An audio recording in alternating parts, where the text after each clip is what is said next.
आज के इस वीडियो में हम लोग देखेंगे कि 2024-25 के बजट में रेलवे को क्या मिला। तो इस बजट में बड़ी बड़ी घोषणाएं की गई है।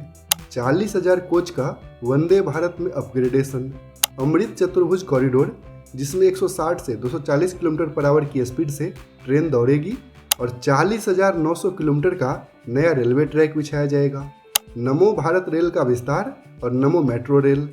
रेलवे में जॉब को लेकर भी बड़ी अपडेट है। अब साल में 4 बार अलग अलग ग्रुप की वैकेंसी निकाली जाएगी। इसके साथ ही इंडिया से मिडिल ईस्ट और यूरोप कॉरिडोर और नॉर्थ ईस्ट के राज्यों में रेल नेटवर्क के विस्तार पर भी इस बजट में जोर दिया गया है। तो आइए इसे विस्तार से देखते हैं। हर साल 1 फरवरी को भारत सरकार के वित्त मंत्री के द्वारा बजट पेश किया जाता है। पहले रेल बजट अलग होता था, लेकिन 2017 से रेल बजट को भी आम बजट में ही शामिल कर दिया गया है। वैसे तो ये अंतरिम बजट था, 2-3 महीने बाद इलेक्शन है और नई सरकार के बनने के बाद मई में फिर से नया बजट आएगा। लेकिन ये बजट भी काफ़ी इम्पोर्टेंट है। इसमें रेलवे को 1,52,000 करोड़ रुपए का बजट मिला और स्टेट वाइज देखें तो सबसे ज़्यादा पैसा उत्तर प्रदेश और बिहार को मिलेगा। 2,52,000 करोड़ रुपए के बजट में से 36,000 करोड़ रुपए नए रेलवे लाइन के लिए, जबकि 30,000 करोड़ रुपए गेज परिवर्तन में, यानी कि नैरो गेज या मीटर गेज के ट्रैक को ब्रॉड गेज में कन्वर्जन में।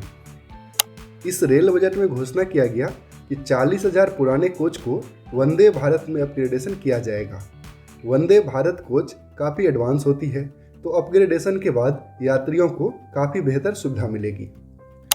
इस बजट में नमो भारत रेल के विस्तार और नमो मेट्रो की भी चर्चा हुई। नमो भारत रेल दिल्ली एनसीआर में दिल्ली से मेरठ के बीच गाजियाबाद के सेक्शन में कुछ टाइम पहले ही शुरू हुई है, जबकि दिल्ली से मेरठ तक पूरे कॉरिडोर का काम काफ़ी तेज़ गति से चल रहा है। दिल्ली से मेरठ के अलावा दिल्ली से गुड़गांव होते हुए अलवर और दिल्ली से पानीपत कॉरिडोर में भी नमो भारत रेल चलाया जाएगा।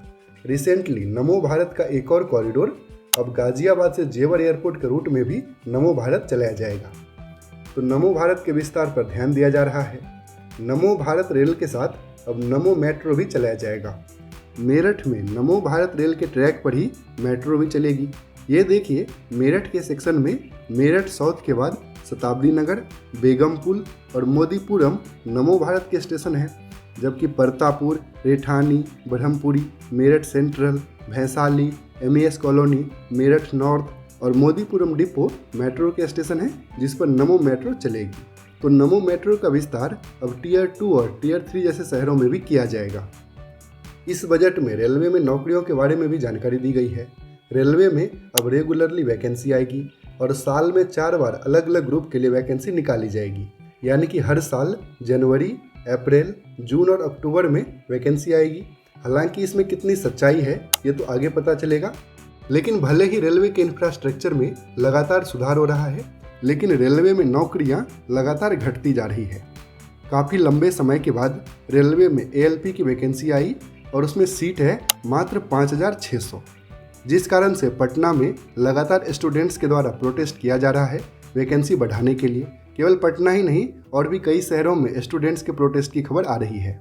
तो उम्मीद है कि जिस तरह से घोषणा किया गया है इस पर अमल हो और हर साल रेलवे में रेगुलरली वैकेंसी आनी चाहिए।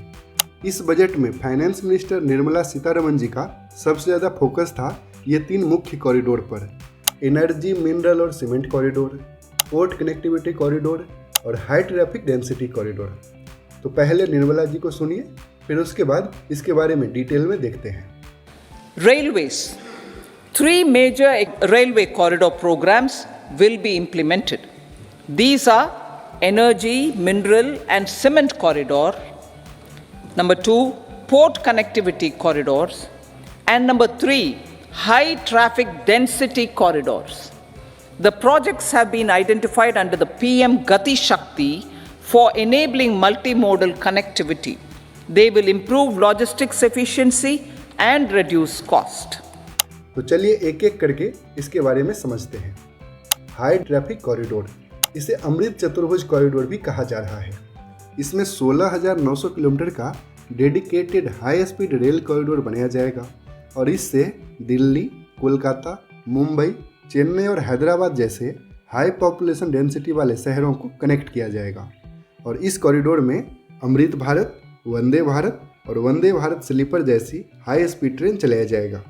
अमृत चतुर्भुज कॉरिडोर में लगभग 200 अलग अलग प्रोजेक्ट पर काम होगा और अगले 5 साल में इस पूरे प्रोजेक्ट में लगभग 4 लाख करोड़ रुपए खर्च होंगे। जबकि एनर्जी, मिनरल और सीमेंट कॉरिडोर में लगभग 22,000 किलोमीटर का कॉरिडोर बनेगा, जिस पर एनर्जी यानी कि कोल, मिनरल और सीमेंट की ढुलाई होगी। इस कॉरिडोर में 192 अलग अलग प्रोजेक्ट में काम होगा और इस कॉरिडोर का एस्टिमेटेड बजट है लगभग 6 लाख करोड़ रुपए। पोर्ट कनेक्टिविटी कॉरिडोर या रेल सागर के अंतर्गत लगभग 2100 किलोमीटर का कॉरिडोर बनेगा और टोटल 42 प्रोजेक्ट होंगे इस पूरे कॉरिडोर में। और इस कॉरिडोर के बनने के बाद समंदर के रास्ते होने वाले बिजनेस में काफ़ी तेजी आएगी। तो ये तीनों रेल कॉरिडोर अगले 10 साल में कंप्लीट होंगे और इसमें लगभग 12 लाख करोड़ रुपए खर्च होंगे। तो जिस तरह से रेलवे अभी डेडिकेटेड फ्रेट कॉरिडोर पर काम कर रही है, वैसे ज़्यादातर सेक्शन में ये कॉरिडोर कंप्लीट हो गया है। तो आने वाले दिनों में डेडिकेटेड फ्रेट कॉरिडोर के अलावा इन तीनों कॉरिडोर में भी रेलवे तेजी से काम करेगी। लास्ट ईयर भारत G20 को होस्ट किया था और G20 में घोषणा की गई थी इंडिया से मिडिल ईस्ट होते हुए यूरोप तक कॉरिडोर बनाने की। ये कॉरिडोर चाइना के BRI प्रोजेक्ट को टक्कर देगी और इस प्रोजेक्ट से भारत को काफ़ी ज़्यादा फायदा होगा। तो अब जल्द ही इस प्रोजेक्ट में भी काम शुरू होगा। इसके अलावा इस बजट में नॉर्थ ईस्ट के स्टेट्स में रेल कनेक्टिविटी बढ़ाने पर भी जोर दिया गया है। नॉर्थ ईस्ट में सभी स्टेट्स की कैपिटल सिटी तक रेल पहुंचाने के लिए अभी काम चल रहा है और इसमें और तेज़ी आएगी। इसके अलावा रेलवे के कुछ और लॉन्ग टर्म प्रोजेक्ट हैं, जैसे 2030 तक रेलवे में वेटिंग लिस्ट सिस्टम को खत्म करने का टारगेट है। 2047 तक 4500 वंदे भारत ट्रेन को चलाने का टारगेट है। तो उम्मीद करता हूं कि इस वीडियो में रेलवे से संबंधित इस बजट की सभी प्रमुख बातें आप जान गए होंगे। नेक्स्ट वीडियो में हम लोग देखेंगे कि रोड और एयर कनेक्टिविटी को आगे बढ़ाने के लिए इस बजट में क्या क्या प्रावधान है। इस वीडियो में बस इतना ही। अगर वीडियो पसंद आया तो प्लीज़ इसे लाइक कर दीजिए और दूसरों के साथ भी शेयर कीजिए। और अगर अभी तक आपने चैनल को सब्सक्राइब नहीं किया है तो पापा कंस्ट्रक्शन को सब्सक्राइब करके बेल आइकॉन भी प्रेस कर दीजिए।